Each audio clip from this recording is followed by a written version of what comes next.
Vamos ouvir agora o Dr. Roberto Luiz Dávila, presidente do Conselho Federal de Medicina. Sua Excelência tem a palavra.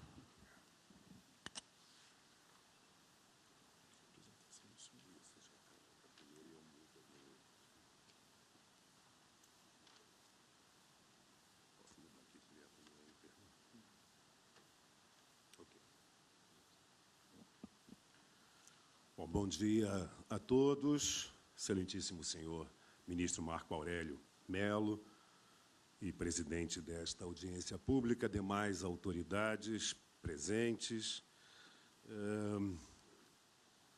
Primeiramente, quero falar da honra de estar aqui nessa tribuna e, ao mesmo tempo, esta honra decorre da crença, da fé, da esperança que os médicos e o povo brasileiro têm no Poder Judiciário, especialmente no Supremo Tribunal Federal, a casa que julga as questões constitucionais. E o Conselho Federal de Medicina tem se posicionado claramente ao longo de toda a implantação desse programa Mais Médicos, de maneira muito crítica, de maneira muito dura até em alguns momentos, porque acreditamos que este programa está eivado de equívocos. E são sobre esses equívocos que, o tempo permitindo, vamos falar. Em primeiro lugar, lembrar que o Conselho Federal de Medicina e os Conselhos Regionais de Medicina são um braço do Estado. Nós não somos, com todo o respeito que eu tenho pelo doutor Florentino, presidente da Associação Médica Brasileira, e pelo doutor Geraldo Ferreira, presidente da Federação Nacional dos Médicos, nós não somos a associação de médicos. Nós não somos um sindicato médico. Nós somos uma autarquia federal e especial, um braço do governo criado por lei para fiscalizar o exercício ético-profissional da medicina no país. E nós cumprimos o nosso papel que a lei nos outorgou. Punimos médicos, fiscalizamos, denunciamos as condições inadequadas para esse pleno exercício ético. Defendemos uma isonomia entre todos os médicos, como se defende constitucionalmente a isonomia entre todos os cidadãos brasileiros. Infelizmente, equivocadamente, esse programa já traz aí o primeiro problema. Cria médicos plenos, aqueles que são formados por universidades brasileiras e, portanto, durante 6 anos de medicina, tiveram acompanhamento do próprio MEC. Portanto, estão gabaritados, estão formados e comprovados pelo Ministério da Educação e Cultura que podem atender a nossa gente, a nossa população. Esse é um grupo. Eles vão aos conselhos, se registram e podem exercer a medicina em qualquer área, em qualquer região do país e toda a população brasileira. A mais vulnerável, a mais carente, até aquele mais que possui um plano de saúde, aquele que paga até diretamente ao médico ou ao hospital, ele atenderá a todos que o procurarem. Ele criou um outro, agora, esse programa, um segundo tipo de médico. Um brasileiro formado no exterior, que também, ao retornar ao país, as leis, a própria legislação, a Lei de Diretrizes e Bases da Educação diz que ele tem que convalidar o seu diploma, e ele, então, também, com o diploma convalidado, se registra no Conselho de Medicina para exercer a medicina plenamente. E agora, um terceiro tipo, daqueles que não precisam revalidar, daqueles que têm a licença nos seus países de origem. Nós não sabemos como é a formação nesses países, nós não sabemos qual é a fiscalização, se eles têm um Ministério da Educação e Cultura, nós não sabemos a competência desses médicos. E isso é muito simples de resolver. É só aplicar uma prova teórica, cognitiva, de conhecimentos, e uma prova prática de habilidades e aptidões à beira do leito. Qual é a dificuldade? Todos os países sérios do mundo, aqueles que se preocupam efetivamente com a qualidade da atenção, fazem isso. A Inglaterra faz, os Estados Unidos faz, todo mundo faz, sério. Todo mundo sério faz isso. Esse programa, equivocadamente, dispensa a avaliação da competência. E a alegação de que tem que ser dispensado, porque senão eles sairiam do programa e iriam atender em outro lugar. Olha, se sairão do programa é porque o programa não fixa. Porque se o programa fixasse, se o programa fosse bom, fosse interessante, nenhum médico estrangeiro gostaria de sair do programa e ficaria lá, naquela região, naquela cidade, aonde foi designado a atender. Qual é a dificuldade de se fazer um teste de competência, de avaliação de todos aqueles que nos procurarem? Os outros países fazem isso. Temos um tratado com Portugal, um tratado de amizade e cooperação, um tratado internacional com Portugal. Mas os médicos portugueses precisam fazer a revalidação do diploma aqui, como eu, que tenho raízes, tenho a origem portuguesa, fui a Portugal e preciso fazer também. Mesmo sendo um professor já aposentado da Universidade Federal de Santa Catarina, um médico aposentado do Ministério da Saúde, depois de mais de 35 anos de atuação, preciso fazer uma avaliação em Portugal para ser clínico geral. Porque para ser cardiologista em Portugal eu teria que fazer ainda mais outras provas e mais anos de formação, porque a formação de um cardiologista no Brasil é diferente da comunidade europeia. O mundo funciona assim, porque os países querem saber quem são esses médicos que vão tocar no seu povo. E aí criamos já, além dessa falta de isonomia entre médicos, porque eu não sei se eles são médicos. O diploma não tem uma tradução juramentada. Não há avaliação da competência. Dizem que são médicos. E, por isso, o Conselho Federal foi ao Judiciário pedir para não registrar esses médicos como os médicos brasileiros, como todos os médicos estrangeiros que fazem o revalida. E a Justiça disse que não, que deveríamos registrar, porque era uma medida provisória, e como ela estava em vigor, nós teríamos que obedecer. E assim fizemos. 2 presidentes de Conselho de Medicina, Minas Gerais e Paraná, renunciaram aos seus cargos para não registrarem médicos que não se sabiam com certeza se eram médicos. Então, era muito natural que passássemos para o Ministério da Saúde, o autor desse programa, o registro desses médicos e arcassem com a responsabilidade, com todas as consequências. E isso está ocorrendo. E aí temos pelo menos duas castas de médicos, uma divisão. Para as pessoas simples e carentes, médicos sem revalidação, sem CRM, apenas a inscrição no Ministério da Saúde. Para a elite, para aqueles que podem pagar plano de saúde, para aqueles que podem pagar diretamente ao hospital ou ao médico, esses são médicos com CRM. Se não são gabaritados os que têm CRM, denuncie. O Conselho Regional e o Conselho Federal estão aí para punir, e quero informar, porque é pública essa audiência, que o Conselho Federal de Medicina caça 2 médicos por mês.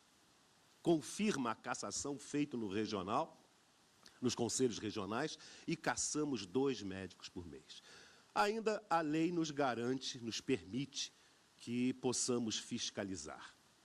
Mas temos o entendimento que, como não são nossos jurisdicionados, nós vamos encaminhar todos os casos de denúncias ao Ministério Público, para que ele, então, dê continuidade ao ato. mas vamos continuar fazendo a função legal de fiscalizar o exercício ético da profissão. E as denúncias já começaram, né? Prescrições erradas, encaminhamentos inadequados, e estamos só com menos de 5 meses. Menos de 5 meses ainda não mudou nada, só surgiram denúncias. Eu não sei quanto tempo será necessário para mudar essa realidade, já que são médicos que foram até anunciados por fonte oficial do Ministério da Saúde, que são médicos especialistas em saúde da família. E se são especialistas em saúde da família, por que vêm para o Brasil fazer um curso de especialização e pós-graduação em saúde da família? Já não são especialistas? Os primeiros 400 que chegaram foram noticiados que eram especialistas, com 15 anos de experiência. O que vem fazer um médico especialista em saúde da família? Por que vem fazer novamente a mesma especialidade no Brasil? Estranho. Aonde estão os tutores e os supervisores? Cadê a lista? Conselho Federal de Medicina, como autarquia, tem o direito de saber, e já oficiamos ao Ministério da Saúde, pedindo a lista dos tutores acadêmicos, supervisores profissionais, e até agora isso não nos é passado. Que pós-graduação é essa que alguém fica sozinho atendendo as pessoas sem uma supervisão direta, como é a residência médica? Na residência médica, você tem o médico do staff, do serviço de residência, ao lado orientando. Que supervisão à distância pode, efetivamente, ajudar este médico a se formar? Ou seria também uma deformação que nós já estamos vendo com a abertura de vagas indiscriminadas, sem a estrutura, sem um corpo docente qualificado? Esse é um outro problema, um outro equívoco que esse programa nos traz. E eu vou só passar, eu trouxe uma quantidade grande de slides, mas vou apenas passar muito superficialmente para mostrar o que mais nos preocupa é essa urgência. Não há urgência nesse programa. Relevância social, quem é que pode dizer que qualquer programa de saúde não tem relevância? Todo programa de saúde tem relevância. Como vamos precisar de um programa de saúde de urgência para a dengue que está batendo nas portas do nosso país e que será muito pior que os outros anos? Todo programa voltado para a saúde pública tem relevância. A urgência é que nós questionamos. Porque um governo que está no poder há 10 anos, por quê? Um governo no poder há 10, 11 anos, resolve nos 45, 44 minutos do segundo tempo criar um programa de urgência. Antes não precisava. Quando era ministro, o doutor Temporão, participamos de uma comissão de criação de uma carreira de Estado, como a solução definitiva para fixar não somente o médico, era enfermeira, era farmacêutico e bioquímico, era odontólogo. Foi criado todo um modelo construído que deve estar adormecido em alguma gaveta lá no Ministério da Saúde. Deve estar lá, mas adormecido, escondido em alguma gaveta. Esse programa jamais foi para frente dentro do Ministério da Saúde, porque houve a troca e, é claro, outros interesses, outros programas se tornaram mais importantes. Mas não há saída para você fixar um médico, uma equipe de saúde no interior. Você tem que levar toda a assistência para o interior. Você tem que interiorizar a assistência. E isso se faz com estrutura, com investimentos, isso se faz com carreira de Estado, uma carreira típica do Estado. Como existe a do Ministério Público, como existe a do Poder Judiciário, essa é a maneira mais lógica, mais racional. Aonde há urgência e não há nenhuma medida efetiva para resolver, são esses lugares no Brasil inteiro. As urgências e emergências sem condições. E os médicos que trabalham aí, senhor presidente, nunca chegaram, nunca foram recebidos com banda de música, foguetes, nem tapete vermelho. Esses que estão ali são os verdadeiros heróis, porque trabalham em condições subhumanas, são mal remunerados, não têm carreira, fazem plantões de 24, às vezes dobram 48 horas, porque não há gestão competente, não há investimento, não há nada. Em cima de maca, em cima de balcão, sem pia. Eu não trouxe os piores, eu trouxe aqueles que eu poderia, honradamente, respeitando esta casa, mostrar sem chocar a plateia. Mas são casos terríveis, de descaso, de abandono. E os médicos são tratados assim, ficam reféns dos prefeitos. Mais um equívoco. Médicos estão sendo demitidos das prefeituras para desonerar a folha do senhor prefeito e receber bolsistas. Eu não posso admitir que alguém diga que esses médicos estrangeiros só irão para onde? Para os lugares aonde os médicos brasileiros não querem ir. Como médico há quase 40 anos, foi a campanha mais sórdida, foi a campanha pior, a desqualificação pior que os médicos brasileiros já sofreram. Para justificar a vinda de estrangeiros, se vendeu a ideia de que médico brasileiro é mercenário, não quer ir para o interior, não gosta das pessoas pobres. Mentira, deslavada mentira, ofensa pública dessa categoria que tem se desdobrado, que tem trabalhado no SUS, que nós ajudamos a construir. Não foi quem chegou agora, que tem calça curta, que pensa que está construindo o SUS. A minha geração construiu esse SUS, que não vai para frente por falta de infraestrutura, por falta de investimento, dinheiro que deixou de ser gasto ao longo dos 10 anos, últimos 10 anos, um orçamento inteiro do Ministério da Saúde, um pouco mais de 90 bilhões, deixaram de ser gastos. 17 bilhões deixaram de ser gastos no ano passado, em 2012. E buscam uma nova forma de financiamento, uma nova fonte de financiamento. Dinheiro é pouco, mas se fosse bem gerenciado, daria para se fazer muito mais coisas. Os médicos brasileiros querem ir para o interior. Os médicos brasileiros querem trabalhar no SUS, mas eles, além de querer que a população seja respeitada, os médicos brasileiros querem respeito. Não é com bolsa. Não é com bolsa sem férias, sem 13º. Não é uma falsa forma de especialização travestida de trabalho. É um trabalho. Os médicos brasileiros querem respeito, querem uma carreira de Estado, querem férias, querem 13º, querem condições ideais para trabalhar. Bolsa, já passamos dessa fase de residentes, já recebemos as nossas bolsas. Os médicos não estão indo para o interior, para as áreas remotas, não. Florianópolis, a minha cidade, um dos estados mais ricos do país, um dos melhores IDHs, Índice de Desenvolvimento Humano, uma das melhores expectativas de vida, uma das menores mortalidades infantis. O meu estado, os prefeitos se matricularam para receber médicos estrangeiros desse programa Mais Médicos. E temos lá agora Florianópolis, Blumenau, uma cidade riquíssima, Camboriú, cheia de argentinos. Qual é o problema dos argentinos? Nenhum.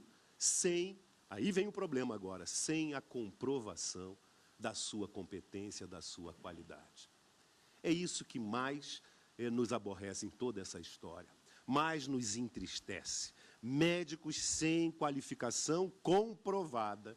E isso poderia ser resolvido com Revalida, que é um sistema, um exame que o próprio governo criou em 2011, 2010, aplicado em 2011, 2012 e agora este ano, que é em torno de 10% de aprovação. De cada 100 que fazem, apenas 10 passam. De cada 10 que fazem, apenas 1 passa. E não me venham falar que é um exame difícil, que é um exame para especialistas, é um exame para médico, que os nossos estudantes de medicina, como foi feito um teste na Universidade Federal do Rio Grande do Norte, no 5º ano, mais de 70% foi aprovado.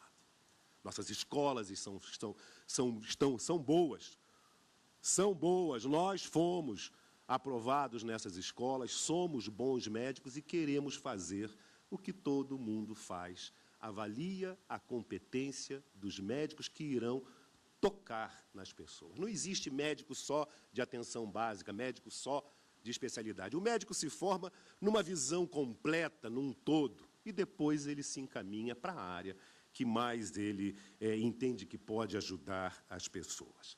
Vejo que meu tempo se esgota, mas nós também estamos acreditando que é possível se trabalhar com qualidade, buscar a qualidade da atenção, a qualidade da formação dos médicos, a qualidade da gestão, mas não por medidas muito mais do que provisórias, medidas improvisadas, medidas que talvez, e aí eu apenas lanço no ar uma dúvida que eu tenho, talvez haja por trás dessa medida de urgência, onde nós não vemos urgência, muito mais interesse pessoal em 2014 do que um interesse propriamente na saúde do nosso povo. Muito obrigado, senhor ministro.